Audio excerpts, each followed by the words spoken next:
Hello everyone, Bob here. So this being the last day of 2020, I thought I would give a few of my choice for top awards out. I'm going to focus on a smaller category list than what I normally would because 2020 has not had a lot of new content. So I'm going to focus on some home releases. One side note, I apologize I didn't get any more Christmas videos out.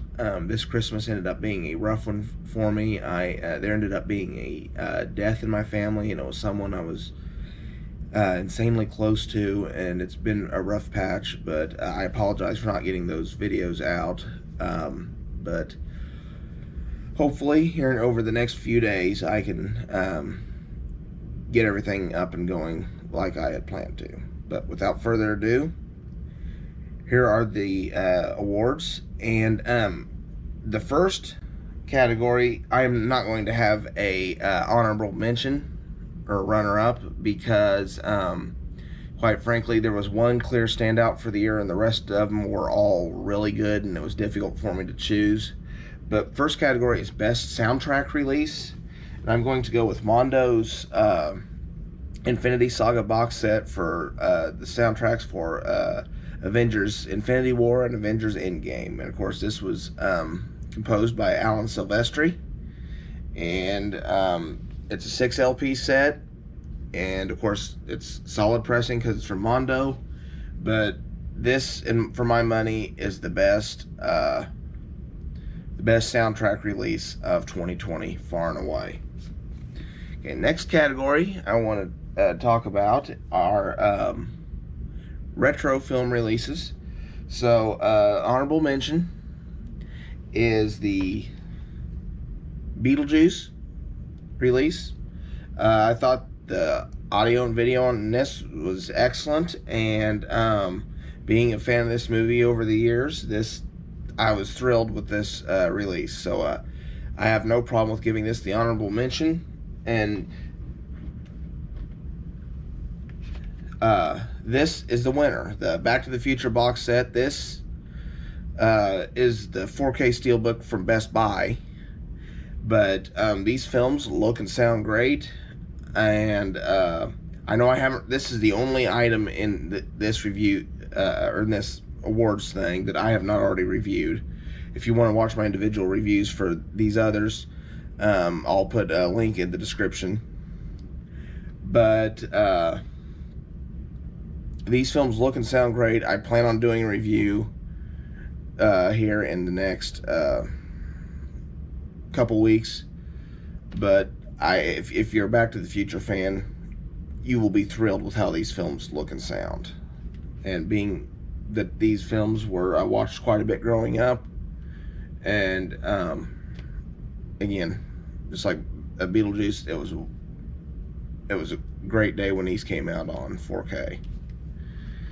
The next category I want to look at, Best New Film Release. Now, I know some of these two films I'm going to show you technically came out in 2019, but I'm looking at this as the best home release or initial release of a film on any home format. They're both 4K. The runner-up is Ford versus Ferrari. It looked and sounded amazing, and the movie itself is very good, but the technical presentation on this disc was excellent, but it wasn't quite as good as my winner here, and that is 1917. Oh wow, does this film look good, and it sounds good. And if you like this movie, or just a film fan or a 4K fan, this is one of the must-own discs that have been released, in my opinion. Okay, now my last category is best overall releases. Now, I know this first set that is going to be my runner-up is kind of controversial because not everyone's happy with the whole saga, or B, the set. But for my money, I'm a huge Star Wars fan. for the most part, they look pretty good on 4K. There are, and again, if you watch my individual reviews on the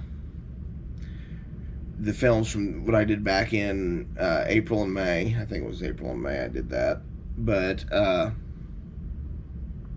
they are, this is the best these films have ever looked and sounded. Yes, the sequel trilogy all looks and sounds good. Rogue One, which isn't in this box set, might even be the best looking and sounding of the bunch, but these 9 films are staples at my house, and it's great to have all 9 Skywalker Saga films in one box, and I was very happy with this release. Now, technically, these are 2 items here, but my overall best release of 2020, The Lord of the Rings and The Hobbit. If you know me, you know I much prefer The Lord of the Rings. But I'm looking at this. I mean, I know next year there's going to be some kind of a box set that has all of Middle-earth and all that.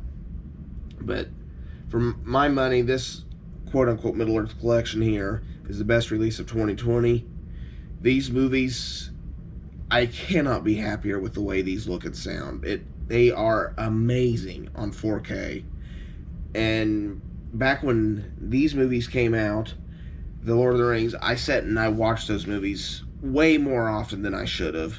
I know these films inside and out, and to see them in 4K, and it's wonderful. And I know that you can argue that these are retro releases and would fit in the other category, but I wanted to separate these. I will always have best overall release and runner-up as long as I'm doing these awards. And for my money, these are the ones to get. As good as Back to the Future and all that looks, these are better. I will review all these individually, but I will link you to my initial impressions of them in the description below. Well, like I say, it's an abbreviated awards ceremony, if you will, but I really haven't seen that many new movies. I've seen Wonder Woman 1984, which I will review over in the coming week. I've seen Tenet and some of those others, but when you only have 2 or 3 movies, it feels kind of odd giving out an award for it. So hopefully next year things are more normal and I can give out a better award category list, and we can have a little more fun with it. But Happy New Year, everyone. I hope everyone had a Merry Christmas. Like I say, had some things going on between this video and the last one. I apologize. I will try to have more regular content coming soon. So Happy New Year, everyone. If you liked and enjoyed this video, please give it a like and subscribe to this channel. And for now, this is Bob signing off.